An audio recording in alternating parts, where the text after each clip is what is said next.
ലോകത്ത് ഭരണകൂടങ്ങളാൽ പീഡിപ്പിക്കപ്പെടുന്നവരുടെ നിലവിളികളാണ് തന്നെ എഴുത്തിലെത്തിച്ചതെന്ന് Kerala Sahitya academy award ജേതാവ് ഹരിത സാവിത്രി മീഡിയ വണിനോട്.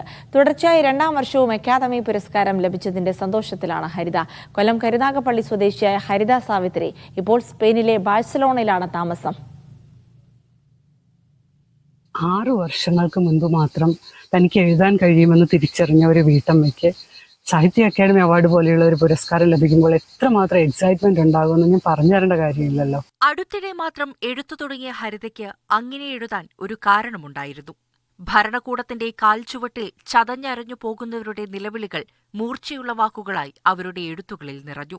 സിൻ സംസാരിക്കുന്നത് മതരാഷ്ട്രങ്ങളുടെ വളർച്ച, വംശഹത്യകൾ, പോലീസ് സ്റ്റേറ്റുകൾ നടത്തുന്ന ഹ്യൂമൻ റൈറ്റ്സ് വയലേഷൻസ്, ന്യൂനപക്ഷങ്ങളുടെ അടിച്ചമർത്തൽ, ഇത്തരം വിഷയങ്ങളെക്കുറിച്ചാണ്.